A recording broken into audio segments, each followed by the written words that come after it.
भारत के गौरव महान योगी तपस्वी दिव्यलीन मौनी बाबा की महिमा में हम वर्ल्ड एक्सप्रेस चैनल में कुछ सत्संगियों के साक्षात्कार हम प्रसारित कर रहे हैं।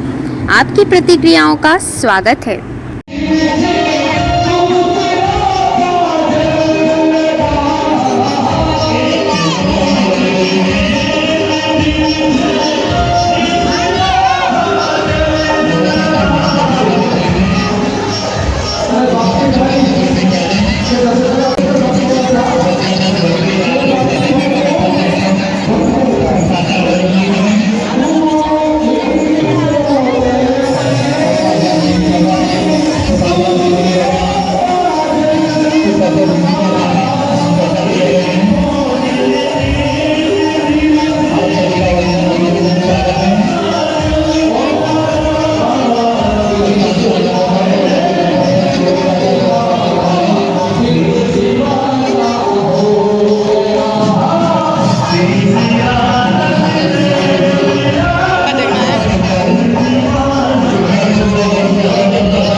वर्ल्ड एक्सप्रेस चैनल में हम आपका हार्दिक अभिनंदन करते हैं। जैसे कि नरवर स्थित मौनी बाबा जो बहुत अच्छे तपस्वी संत रहे, उस आश्रम में हमारी वर्ल्ड मीडिया टीम उपस्थित है।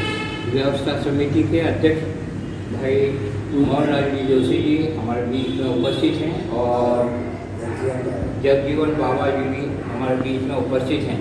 हम ये प्रार्थना प्रभु से करते हैं इस मंदिर में कि सारी दुनिया में जो कोरोना की महामारी है वो दूर हो, और मोहनलाल जोशी जी से आग्रह करेंगे कि वो दो शब्द बोलें। हम सब आपका स्वागत करें, दो शब्द बोल के हमें प्रेरित करें। बाबा से यही प्रार्थना है कि सभी लोग स्वस्थ रहें, मस्त रहें और कोरोना की शरीर की बीमारियों से बहुत कोशिश कि मौनी बाबा जी से आप जुड़े रहे, आपने उनके दर्शन भी किए, तो उनके बारे में क्या बताना चाहेंगे? मौनी बाबा तो ना तो बोलते थे ना भोजन करते थे, और 30 वर्ष उन्होंने यहाँ बिताए इसी स्थान पर। और उसके बाद में उन्होंने सारी चीज़ों का सार जो उन्होंने निकाला था वो ये था कि भाई मानव सेवा हो। एक धर्मशाला का निर्माण किया, एक कुएं का निर्माण किया, बाद में स्कूल का निर्माण किया। ये सब बाबा साहब की उपस्थिति में। आपके पिताजी का शुभ नाम? मेरे नाम शंकरलाल जोशी और माता जी का शुभ नाम? गीताबाई जोशी। आप इतने सालों से इस आश्रम से जुड़े हैं। महान योगी तपस्वी आदरणीय पूजनीय मौनी बाबा जी के आपने दर्शन भी किए, तो आपके घर में सब निरोगी होंगे? हमेशा निरोगी क्या है, बल्कि और ऐसे ऐसे बाबा के चमत्कार हमें देखने को मिले कि पहले यहाँ सिटी दूर थी, उस पीरियड में लक्ष्मीनगर स्टेशन रेलवे नहीं बसा हुआ था। हम स्कूल पढ़ने जाते थे, मरी माता चौराहे भी जाते थे, जैसे बटालियन में पढ़ते थे पहली क्लास से वहाँ। उस पीरियड में कोई हॉस्पिटल के आसपास में नहीं था। कई भाइयों डिलीवरी के पीरियड में बीमार होती, एक लोटा पानी बाबा देते, उसको पिला दो, डिलीवरी।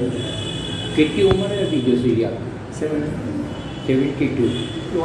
71 और आप भी पूरा अच्छा महसूस करते हैं अपने?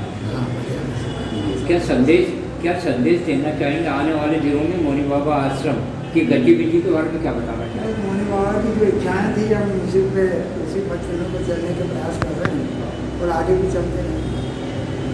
जगजीवन बाबा जी और जैसे एक विशेषता और है यहाँ की, 10 मार्च को हर साल करीब 40 से 50 हज़ार व्यक्तियों का भंडारा होता है। अभी ये कोरोना की वजह से पिछले वर्ष में फिर भी करीब 10,000 12,000 आदमी का हुआ, लेकिन 40 से 50 हज़ार आदमी का भंडारा हर साल एक 10 मार्च टेक से बाबा की पुण्यतिथि जाती है। धन्यवाद आपका।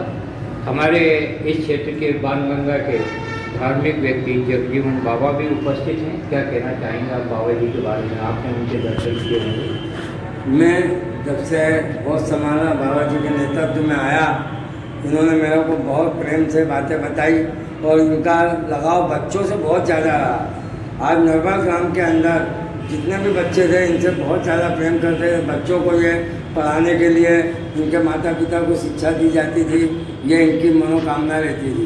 इन्होंने इनके जब प्राण त्यागे उसके पहले ही है ना जीते जी इन्होंने एक भंडारा करा था। उसको है ना भंडारे के रूप में जब है ना करा था, जब है ना 200-250 लोग थे। आज है ना ये स्थिति बनी कि 40 से 50 हज़ार लोग जीवते हैं। लेकिन पूर्व में जो महामारी चली उसकी वजह से हमने सिर्फ प्रसाद वितरण करा। उसमें है ना मतलब कम से कम बताया जा रहा है कि 5-7 बोरी का मुक्ति प्रसादी बांटी गई, जो विधिवत नियम के अनुसार चलता रहा। और हम भगवान से मोनी बाबा से यही प्रार्थना करते हैं कि इस तरह का जो बीमारी आई है इसमें जो कोविड इंजेक्शन लगाने के लिए हम भी सबसे आग्रह करते हैं कि हर परिवार में ये दवा गोली मिले और स्वस्थ रहें, खुश रहें। कितनी उम्र है आपकी? मेरी उम्र 70 है। 70 वर्षीय हैं। तो हम आपसे एक सवाल कोई और पूछ रहे थे कि मोनी बाबा ने आजीवन नशे व्यसन के खिलाफ काम किया, जिसकी सारी दुनिया को बहुत जरूरत है। तो आप क्या कहना चाहेंगे इसके बारे में? और वो तो साहब है ना शुरू से ही ना इस पद्धति के रहे ना, तो उनको है ना ऐसा आभास होता है। उन्होंने नारी धर्म के प्रति भी बहुत ज़्यादा है ना मतलब किताबें पुस्तकें लिखी। उन्होंने 11 पुस्तकें लिखी जो निम्न प्रकार यहाँ पे हर पुस्तक मिलती रहती है। या उसके अध्ययन से आज जिन्होंने इसका अध्ययन करा कि पुस्तकों का वो आज सकुशल सही है, स्वस्थ है। एक अच्छे लेखक, महान तपस्वी जो कि जल पे करते थे साधना, ऐसे मोनी बाबा को हम सादर प्रणाम करते हैं और आपसे आग्रह करते हैं इस आश्रम में आप अवश्य पधारें। धन्यवाद। वर्ल्ड एक्सप्रेस चैनल में हम आपका हार्दिक अभिनंदन करते हैं। आपके सामने एक साक्षात्कार हम लेने जा रहे हैं और हमारी वर्ल्ड मीडिया टीम उपस्थित है नरवर रोड, जो कि सावे रोड पर स्थित है एक बहुत प्राचीन मोनी बाबा का आश्रम। मोनी बाबा ने यहाँ की बहुत लंबे समय तक तपस्या, मोनी बाबा के कृतित्व व्यक्तित्व पर आधारित एक खास मुलाकात लेने जा रहे हैं हम लोग। और मुलाकात करता है दिलीप सोलंकी, जो कि मोनी बाबा के दर्शन भी कर चुके हैं। सवाल हमारे जवाब आपके, यह खास साक्षात्कार भक्तों को बहुत अच्छा लगेगा। आपका स्वागत है दिलीप सोलंकी जी। हम ये जानना चाह रहे थे कि आपका परिवार कितने सालों से मोनी बाबा से जुड़ा हुआ है? मेरा परिवार करीब 50 साल से ऊपर हो गए हैं। मेरे माता पिता और हम लोग जुड़े। मैं तो बचपन से ही, जन्म से ही जुड़ा हूँ। जैसे समझदार हुआ बाबा साहब को जानने लगा, जब से ही मैं जुड़ा हूँ बाबा साहब से, तो अभी तक बाबा साहब के शरण पकड़ रखे उनको। की उम्र है? 52 रनिंग चल रही है। पिताजी का शुभ नाम? दिलीप, मेरे पिताजी का नाम हुकुम सिंह सोलंकी। माता जी का शुभ नाम? राजू बाई सोलंकी। आपने मोनी बाबा के दर्शन किए, मोनी बाबा जी के बारे में क्या बताना चाहेंगे आप, उनके तपस्या के बारे में? बाबा साहब ने यहाँ करीब 40 साल तपस्या करी। उन्होंने अन्न जल त्याग करके और यहाँ पे बोलना भी नहीं, मौन धारण थे वो, और मौन धारण करके ही अपनी यहाँ तपस्या करी उन्होंने। और भक्तों का आना जाना, भक्तों के उन्हें नारी धर्म का पाठ करवाना, और उनके बस सांसारिक ज्ञान देते थे ज़्यादातर। जल में भी समाधि बाबा जी ले लिया करते थे, ये कहा जाता है। क्या बताना चाहेंगे आप? उन्हें जल पीड़ा वाले मोनी बाबा जाते थे हरिद्वार में, क्योंकि यहाँ तो हम जब पानी भर जाता, बारिश के दिनों बहुत बाढ़ आ जाती थी, जब ये जलमग्न हो जाता था पूरा एरिया, मोनी बाबा आश्रम पूरा जलमग्न हो जाता था, तो उस समय क्या करते कि बाबा के कोठिया में भी पानी घुस जाता था। तो बाबा उसमें फिर जैसे आसन अपन बैठते गणेश जी गणपति बैठक में उसी प्रकार से बैठे हुए वो अपने तपस्या में, और बाबा साहब जल के ऊपर बैठे रहते थे, सो जाते थे, लेट जाते थे और उसमें घूमते रहते थे जल के ऊपर। गांव वाले प्रत्यक्षदर्शी है, आज भी जो बुजुर्ग लोग हैं, मैंने भी देखा बाबा साहब को छोटे थे जब, क्योंकि जब पानी आ जाता था तो सब यही कहते अरे यार चलो पानी, अब तो अपनी डेली तक पानी घुस जाता था वहाँ अंदर तक गाँव, तो बोले यार चलो बाबा पानी के ऊपर बैठ गए होंगे, सो गए होंगे, लेट गए होंगे, चलो आओ देखो। तो सब उमड़ जाती थी, महिलाएं पुरुष सब आके वहाँ दूर तिगड़ने पे से देखते थे बाबा सबको, अरे बाबा उधर मत जाओ पानी जाता है, पर लेकिन बाबा तो कि पानी के ऊपर बैठने वाले कोई घूमते हुए, और वो घूमते रहते थे ऐसे, और ये मतलब उन पर बैठे हुए लेटे हुए हमने साक्षात देखा। अधिकांश भारत में जो साधु समाज है वो गांजे का सेवन करता है, और कई लिप्त हैं, कलंक कथा है कई तथाकथित साधुओं की। ऐसे में मौनी बाबा जी एक आदर्श जीवन के धनी थे और वे नशे के खिलाफ कार्य करते थे। नशा उनको बिल्कुल ही बर्दाश्त नहीं था। क्या कहना चाहिए बाबा साहब का तो नशे के खिलाफ तो इतना ही वो था कि यहाँ पर तम्बाकू खाने वाला, बीड़ी पीने वाला तो यहाँ पर झाड़ू लगाने लायक भी नहीं, ये बाबा साहब का कहना था। तो आपको इतने बाबा साहब उनके खिलाफ थे कि तम्बाकू पीने वाला तो बिल्कुल झाड़ू लगाने लायक नहीं। वे दौलत से प्यार नहीं करते थे और दान में आए हुए पैसों को या राशि को छूते तक नहीं थे, ये भी हमने सुना है। क्या कहना चाहिए? बिल्कुल, वो रुपए तो छूते ही नहीं थे। रुपए पैसे जो भी कोई दान दक्षिणा कोई दे जाते थे भक्त लोग, तो उन्हें छूते नहीं। वो उनके एक बोरे पे बैठते, आसन में नहीं था, बोरे के ऊपर बैठते थे। बोरे को अगर आपको कुछ देना, पहले 10 रुपये भी बहुत बड़ी बात हो जाती थी, तो 10 या 5 रुपये कोई चढ़ाता तो उसको बोरे के ऊपर उठा देते कि बोले यहाँ रखो नीचे।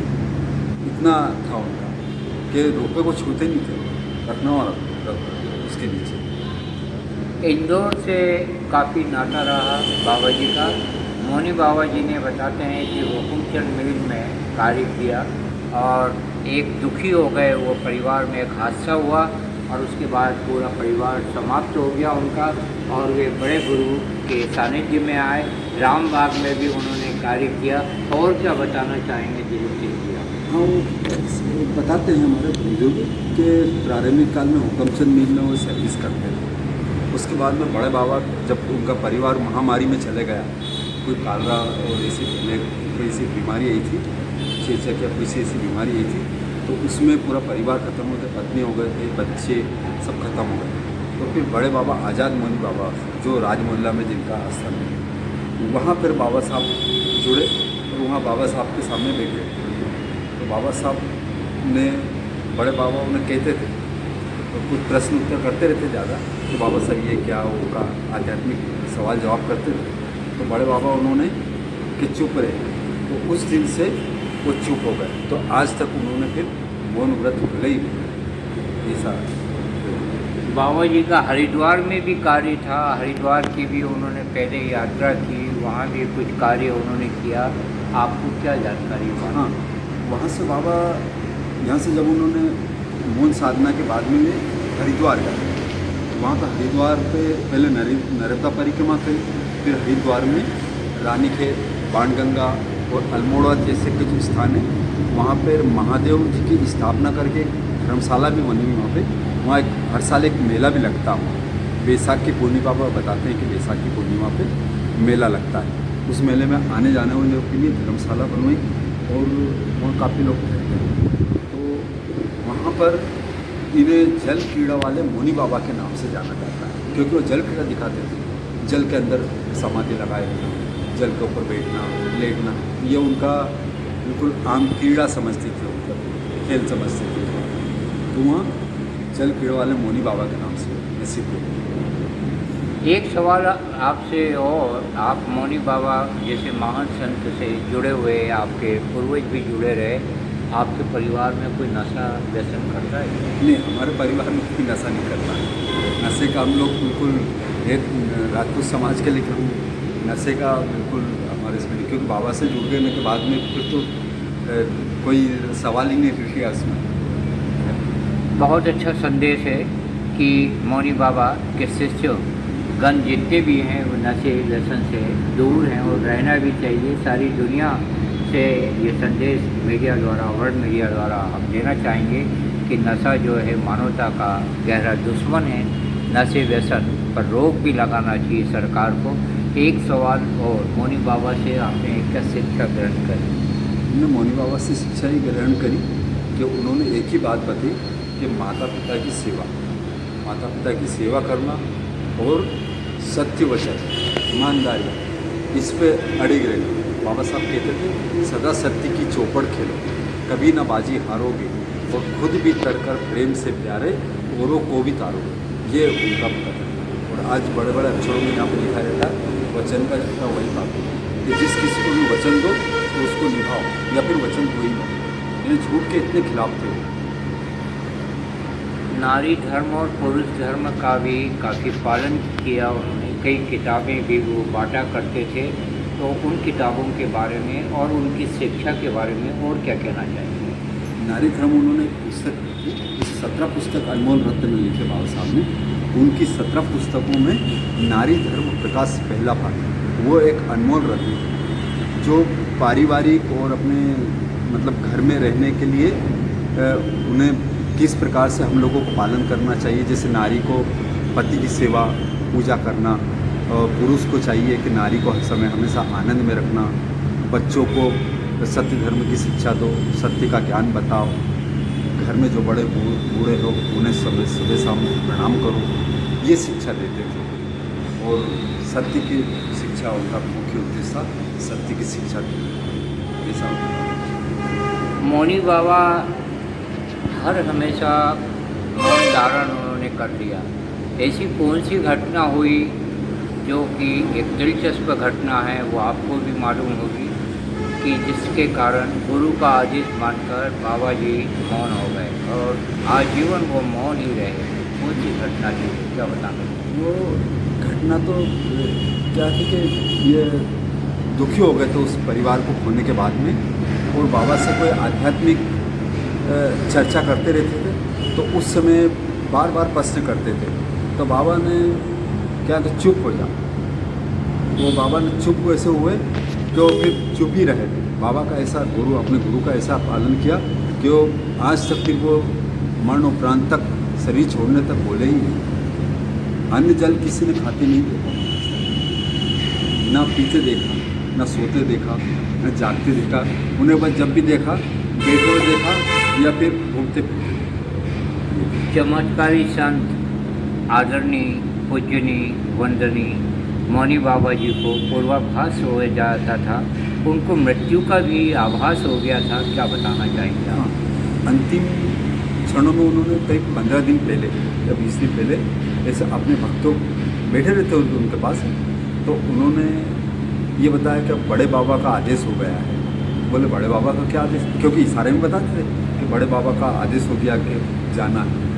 बोले यार उनका आदेश हो गया कि अब शरीर छोड़ना है। तो फिर सबने निवेदन किया, अरे बाबा ऐसा थोड़ी होगा कि अब शरीर छोड़ना। बोले नहीं, आदेश हो गया, जाना पड़ेगा। तो फिर करीब 15 दिन बाद में उन्होंने शरीर छोड़ा।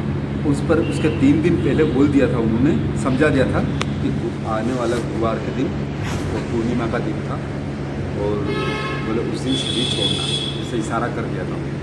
और हुआ ये, गुरुवार का दिन था, पूर्णिमा का दिन था। प्रातः सूर्य उगते समय ही, जैसे बाबा धुने में रहते हैं, जैसे धुने से गेट खोला बाहर आए, और बाहर आते से ही और वहाँ उनकी डेहरी में उन्होंने अपना शरीर छोड़ दिया। इतने में सबको खबर मालूम पड़ी कि बाबा ने शरीर छोड़ दिया।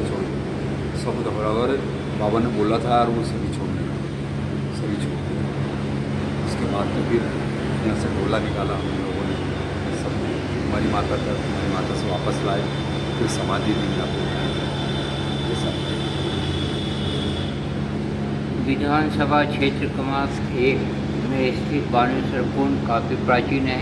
यहाँ राम भगवान, लक्ष्मण, सीता जी ने जंगल में और वनवास काल में यात्रा भी की, और ये काफ़ी प्राचीन मंदिर। उसके आगे आप चलें तो ये मौनी बाबा का पवित्र आश्रम है। हम बाबा जी की महिमा में यह संस्मरण और साक्षात्कार आपके सामने प्रस्तुत कर रहे हैं। यह आपको कैसा लगा, आपकी प्रतिक्रिया सादर आमंत्रित है। आपके पास भी किसी महान चमत्कारी साधु या तपस्वी या योगी के बारे में ऐसी कोई कथा हो तो हम तक भिजवाएँ। उचित लगने पर हम उसका प्रसारण करेंगे। जय भारत, धर्म की, मौनी बाबा की।